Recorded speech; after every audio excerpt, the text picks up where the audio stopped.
আমার হাতের পিৎজা একবার খেলে বারবার খেতে ইচ্ছে করবে। চলো তাহলে তোমাদের সাথে শেয়ার করা যাক আমি কিভাবে পিৎজা বানাই। আর আমার পিৎজা খেতে কেমন হয় সবকিছু নিয়েই থাকছে আজকের ব্লগ। ভিডিওটি দেখতে থাকো শেষ পর্যন্ত। ফ্ল্যাশব্যাক। হ্যালো এভরিওয়ান, আসসালামু আলাইকুম। কেমন আছো সবাই? আলহামদুলিল্লাহ আমি অনেক ভালো আছি। চলে আসলাম তোমাদের মাঝে নতুন আরেকটি ব্লগের মাধ্যমে। ব্লগটি ভালো লাগলে লাইক কমেন্ট শেয়ার করবা আর চ্যানেলটি অবশ্যই সাবস্ক্রাইব করে দিবা।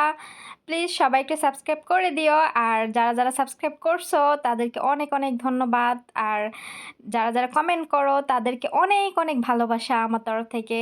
তো এই যে দেখো আমি আজকে অনেক দিন পর পিৎজা বানাইতে চলে আসলাম। তো আমার হাতের এই পিৎজাটা মানে এত মজা হয়, আমার ম্যাডামরা অনেক পছন্দ করে। তো আজকে হচ্ছে আমি একটা রেডিমেড পিৎজা বানাবো। এখানে আমার ম্যাডাম যে আমি নিজে যদি মানে করি বানাই তাহলে হচ্ছে করতে হয়, আগে হচ্ছে আটা মধ্যে রাখতে হয়। কিন্তু আজকে আমার ম্যাডাম এই যে প্যাকেজিংয়ে দেখতে পারতেছো এটা হচ্ছে পিৎজার যে শেপ করা আটাগুলা, এটা রেডিমেড কিনে নিয়ে আসছে। তো এটা দিয়ে আমি আজকে পিৎজা বানাবো। তো এই যে আমি এখানে পিৎজার জন্য টমেটো, ক্যাপসিকাম, মরিচ, পেঁয়াজ এগুলো সব কিছু আমি ভাইজা নিছি প্রথমে। তারপরে একটু আদা রসুন বাটা দিছি, তারপরে টমেটো পেস্ট দিছি। এরপর মুরগির মাংসগুলো হাড়ের থেকে মাংসগুলো ছাড়াইয়া তারপরে ছোট ছোট পিস করে কাইটা এই যে এভাবে একটু মানে ভাইজা নিলাম। তারপরে এই যে অল্প অল্প করে একটু একটু মশলা, সব ধরনের মশলা দিলাম। দেওয়ার পরে এই যে আবার লাড়াচাড়া করতেছি। এখন একটু পরিমাণে পানি দিব, সামান্য একটু পরিমাণে পানি দিব, কারণ মুরগির মাংসটা এত ছোট করছি যে পানি হচ্ছে না দিলেও চলতো, কারণ এটা সিদ্ধ হয়ে গেছে। তখন আমি ভাজলাম এটা তেলে, তখনই সিদ্ধ হয়ে গেছে। তারপরে এই যে আমি হচ্ছে আমার রান্না প্রায় শেষের দিকে, কারণ আমি বেশি শুকাবো না, একটু সস সস রাখবো যাতে করে একদম শুকনা শুকনা ভাল লাগে না কিন্তু। তো আমার পিৎজার যে মাংসটা ওটা রেডি হয়ে গেছে। এখন এই যে আমি একটা বড় একটা সেনিয়ার ভিতরে একটু তেল মানে ব্রাশ করে দিলাম, মানে টিস্যু দিয়ে আমি একটু তেল দিয়ে মুছে দিলাম যাতে করে নিচে মানে পুড়ে না যায়। তো এইভাবে আমি একটা করে পিৎজা মানে সাজায় দিচ্ছি। দেখো 6টা করে হবে এখানে। তো আমি প্রতিটা এক চামচ করে হচ্ছে পিৎজার যে মাংসটা রান্না করছি এটা আমি দিয়ে দিচ্ছি। তো এই আমি যখন প্রথমে আসছিলাম তখন আমার ম্যাডাম মানে পিৎজা আমাকে সে বানানো দেখাই দিছিল কিভাবে। মানে মুরগির মাংসটা সিদ্ধ করে তারপরে ছোট ছোট করে হাত দিয়া ছাড়াই, আমরা যেমনি মাংস পিঠা বানাই না ওই রকম ছাড়াইয়া তারপরে ওইভাবে এইভাবে কষাইয়া পিৎজা বানাইতে। কিন্তু আমি এভাবে যে কাইটা দেই না, মনে করো অনেক মজা হয়। মাংস ছোট ছোট করে কাইটা দেই, আর মাংসর যে ঘ্রাণ, যদি মাংসটা সিদ্ধ করে সিদ্ধ পানিটাই ফেলাই দিতে হয় তাহলে মুরগির মাংস ঘ্রাণ তো ওই পানির ভিতরে চলে যায়, তাই না? তো এই জন্য আমি আবার এইভাবে বানাই। এইভাবে বানানোর পর থেকে সবাই অনেক পছন্দ করে, বাচ্চারা অনেক পছন্দ করে, খেয়ে অনেক প্রশংসা পায়।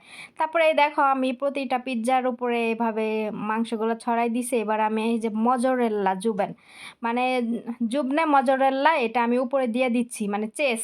হ্যাঁ, এটাকে চেজ বলে আমাদের দেশে, এখানেও চিজ বলে। তো চিজটা আমি দিয়ে দিলাম। এখন আমি যে ফোড়নে আগে থেকে আগুন জ্বালায় রাখছি। তো এই ফোড়নে আগুন জ্বালানোটা যে কি প্যারা, মানে আগুন জ্বালাইতে জ্বলতেই চায় না, ধইরা রাখতে হয় চাবি। তো আজকে একদম ইজিলি আমি ফোড়নটা মানে আগুন জ্বালাইছি। যাই হোক আলহামদুলিল্লাহ অনেক মানে কোনো প্যারা লাগে না আজকে। তারপরে এই যে আমি পিৎজার সেনিয়েটা দিলাম। তো এই দেখো আমার পিৎজা এক সেনিয়ে হয়ে গেছে কমপ্লিট। তো আমি আজকে 12 পিস পিৎজা বানাবো। তো এই 6 পিস হয়ে গেছে, আর 6 পিস আমি এখন ফোড়নের ভিতরে দিয়ে দিব। তো দেখো কতটা সুন্দর হয়েছে আমার পিৎজা। হ্যাঁ, তো অনেক সুন্দর হয়েছে মাশাআল্লাহ। তো বাচ্চারা আমার পিৎজা এত পছন্দ করে, কিনা আনলে বলে কি যে ওইগুলা মজা না, আমি যেটা বানাই ওইটা মজা। তো অনেক দিন ধরে আমার ম্যাডাম এই পিৎজার যে রুটির যে বক্সটা এটা কিনে নিয়ে আসছে, কিন্তু বানানো হয় না। তো গতকাল ছিল শুক্রবার, তো শুক্রবারে আমি এই পিৎজা বিকালবেলা বানাইছি। তো মানে অনেক সুন্দর হয়েছে। আর ওইদিকে ফয়সাল খাওয়ার জন্য মানে করে করতেছে, ও পিৎজা খাবে এরকম করতেছে। তো এক শ্রেণী হয়ে গেছে, আরেক শ্রেণীও এই তো শেষ, আমার পিৎজা বানানো শেষ। আমি এই দেখো এটাও কত সুন্দর হয়েছে। আসলে পারফেক্টভাবে যখন রান্না বান্না হয় না করা হয় তখন আসলে নিজের কাছে অনেক ভাল লাগে, আর সবাই যখন খেয়ে প্রশংসা করে তখন তারও ভাল লাগে, তাই না? এই দেখো আমার মালিকে হচ্ছে বাইরে গাড়ি ছাইরা দিছে, গাড়ির জিপ গাড়ি ছাড়ছে তো ওই শব্দ আসতেছে, আমি আবার ভয়েস রেকর্ড করতেছি। তো এই দেখো আমি কিন্তু অনেক সুন্দর করে পিৎজা বানাইতে পারি। হ্যাঁ, রেস্টুরেন্ট মানে ফেল বলা যায়, যেটা আমি নিজের প্রশংসা নিজে করি না, আমার ম্যাডামরা সবাই নিজেরাই বলে। অনেক মজা হয়, মানে রেস্টুরেন্ট ফেল আমার পিৎজা, ঠিক আছে? আমি আসলে নিজেই নিজের কাজগুলো শিখছি, রান্না বান্না আমি কাউকে কিন্তু অনুসরণ করে আমি শিখি নাই। হ্যাঁ, আমি এইসব কাজ নিজেই শিখছি। তো এই যে পিৎজার ইটা আমি এখন পানিতে ভিজায় রাখবো, কারণ একটু পানিতে ভিজায় রাখলে যেটুকু ওই যে লেগে আছে না, ওইটুকু হচ্ছে হয়ে যাবে, নরম হয়ে যাবে, পরে ধুয়ে ফেলবো। তো আজকে আমি রান্নাঘরে আসছি দুপুর 3টা 20-এ। আজকে আমার দুপুরবেলা ঘুমও হয় নাই, কারণ আমার যেদিন ভারী রান্না থাকে ওই দিন আমার অনেক প্যারা লাগে, মানে ঘুম আসে না, মনে হয় যে কখন যাব রান্না করতে।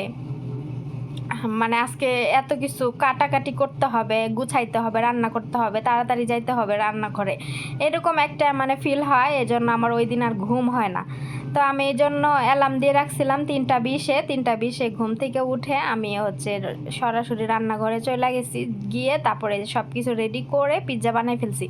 অলমোস্ট আমার বিকেল 4:45টার দিকে আমার সব কিছু মানে কমপ্লিট হয়ে গেছে। তারপরে আমার আরেকটু কাজ ছিল টুকিটাকি, বিকেলবেলা যে কাজগুলো থাকে ওইগুলো আমি করে তারপরে তো আমি বসেছিলাম না, আমার অনেকগুলো কাপড় আয়রন ছিল, এগুলোও করে নিছি।